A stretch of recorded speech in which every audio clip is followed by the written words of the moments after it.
Hello everyone, అందరికీ నమస్తే.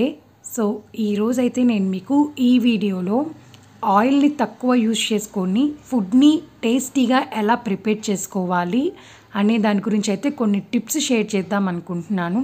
So please దయచేసి వీడియోని స్కిప్ చేయకుండా కంప్లీట్గా చూడండి. ఇంకా మన ఛానల్కి అయితే వెల్కమ్ చెప్పేద్దాం. Welcome to my channel content hub. Oil తక్కువ యూజ్ చేసి వెయిట్ లాస్ అవ్వాలి అనుకున్నప్పుడు మనకి ఖచ్చితంగా గుర్తొచ్చేది చపాతీ మాత్రమే. సో ఆ చపాతీ చేసేటప్పుడు ఒక చిన్న మిస్టేక్ అయితే చేస్తాము. అదేంటి అంటే చపాతీని మనం డైరెక్ట్గా పెనం మీద వేస్తాం కదా, వేసిన వెంటనే మనం ఆయిల్ వేయకూడదు. అది కొంచెం రోస్ట్ అయిన తర్వాత కొంచెం పొంగుతుంది. అలా కొంచెం అటు ఇటు కాల్చిన తర్వాత లైట్గా పొంగుతుంది. పొంగిన తర్వాత మనం కొంచెం లైట్గా ఆయిల్ వేసాము అంటే ఆయిల్ అనేది ఎక్కువ చపాతీ అబ్జర్వ్ చేయదు. అదే మీరు డైరెక్ట్గా చపాతీ వేసిన వెంటనే వేసేసారు అంటే ఆయిల్ అనేది చపాతీ ఎక్కువ అబ్జర్వ్ చేసుకుంటుంది. అండ్ దీంతో పాటు చపాతీని మనం తినేటప్పుడు ఏదో ఒక హెల్దీ కూర అంటే చోలే మసాలా కూర లేకపోతే అలసందుల కూర ఇట్లాంటివి చేసుకొని తిన్నాము అంటే చపాతీలో కొంచెం ఆయిల్ తక్కువైనా లేకపోతే కొంచెం సాల్ట్ తక్కువైనా మనం కూర టేస్ట్గా ఉంటుంది కాబట్టి మనం చపాతీని తినగలుగుతాము.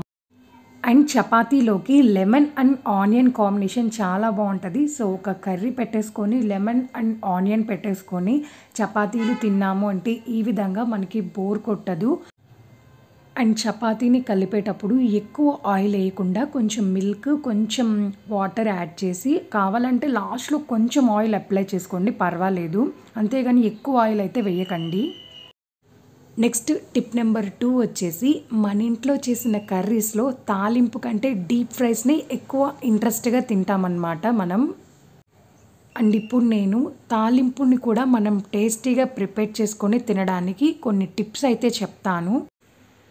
ఆయిల్ తగ్గించి తినాలి అనుకుంటే ఏదైనా మనం టేస్టీగా అడిషనల్గా ఏదైనా యాడ్ చేసుకుంటే మనకి అది తినాలనిపిస్తుంది. సో డీప్ ఫ్రైస్ మీద ఎక్కువ ఇంట్రెస్ట్ రాదు.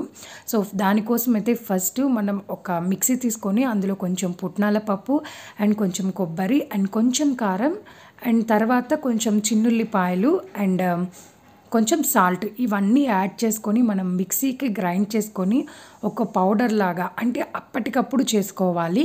ఇంతకు ముందు చేసింది పొడెంలాగా బాక్స్లో పెట్టుకునేది కాకుండా అప్పటికప్పుడు అంటే తాలింపు చేసుకునేటప్పుడు ఇది మనం మిక్సీకి వేసుకొని ఒక పౌడర్ లాగా చేసుకొని కొంచెం లైట్గా ఆయిల్ వేసేసుకొని మనం తాలింపులాగా వేసుకొని ఇది కూడా కొంచెం రోస్ట్ చేసేసి ఆల్రెడీ ఉడకపెట్టుకున్న ముక్కలన్నీ యాడ్ చేసేసాము అంటే దీని టేస్ట్ అయితే చాలా బాగుంటుంది.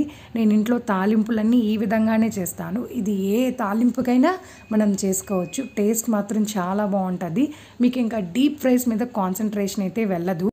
అండ్ డీప్ ఫ్రైస్ కంటే తాలింపులో కొంచెం ప్రోటీన్ ఎంతో కొంత ఉంటుంది. కంప్లీట్గా ఉంటుందని నేను చెప్పను, ఎందుకంటే మనం ఉడికించినప్పుడు కొంచెం వాటర్లోనే వెళ్ళిపోతుంది. సో వాటర్ కూడా తక్కువ వేసుకోవాలి ఉడికించేటప్పుడు.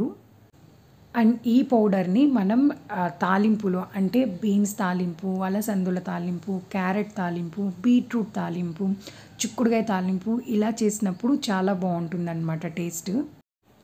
అండ్ నెక్స్ట్ టిప్ నెంబర్ 3 వచ్చేసి మన ఇంట్లో ఇడ్లీ పిండి కానీ దోశ పిండి కానీ మిగిలితే మనం ఏం చేస్తాం, బోండాలని చెప్పేసి డీప్ ఫ్రై చేసేసి దాన్ని పునుగులైతే చేస్తాము. సో అలా కాకుండా గుంట పొంగనాల స్టాండ్ ఉంటుంది కదా, సో ఆ స్టాండ్లో మనం కొంచెం ఆ పిండిలో ఆనియన్స్ అండ్ పచ్చిమిర్చి ఇవన్నీ వేసి కొంచెం లైట్గా సాల్ట్ యాడ్ చేసుకొని మొత్తం మిక్స్ చేసేసి లైట్గా ఒక్కొక్క దాంట్లో కొంచెం బ్రష్తో లైట్గా ఆయిల్ అప్లై చేసేసి ఇలా పొంగనాలు వేసుకున్నాము అంటే డీప్ ఫ్రై చేయాల్సిన అవసరం అయితే ఉండదు. అండ్ టేస్ట్ కూడా చాలా బాగుంటుంది. అండ్ నేనైతే మ్యాక్సిమం గుంట పొంగనాలు అయితే చేసుకుంటాను అనమాట. ఎక్కువ డీప్ ఫ్రైస్ అయితే అసలు చేయను. అప్పుడప్పుడు ఇంకేదైనా ఐటమ్స్ డీప్ ఫ్రైస్ అయితే చేస్తాను. అండ్ నెక్స్ట్ వచ్చేసి మనం చేసే ఫ్రైని బట్టి మనం ప్యాన్ అనేది సెలెక్ట్ చేసుకోవాలి. ఫర్ ఎగ్జాంపుల్ డీప్ ఎక్కువ ఉంది అనుకోండి, అలాంటి వాటిలో మనకి తక్కువ ఆయిల్తోనే మనం డీప్ ఫ్రై చేసేయచ్చు.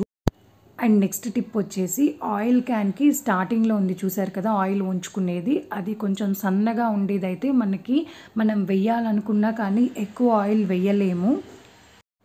సో ఇంతే ఫ్రెండ్స్, నాకు తెలిసిన కొన్ని టిప్స్ని నేను నా డైలీ లైఫ్లో యూజ్ చేసేది మాత్రమే నేను మీకు ఈ వీడియోలో షేర్ చేశాను. సో నా వీడియో మీకు నచ్చినట్టయితే ప్లీజ్ దయచేసి లైక్, షేర్ అండ్ సబ్స్క్రైబ్ అయితే చేయండి. మరిన్ని అప్డేట్స్ కోసం బెల్ ఐకాన్ అయితే క్లిక్ చేయండి. Thank you for watching. Bye bye. See you soon.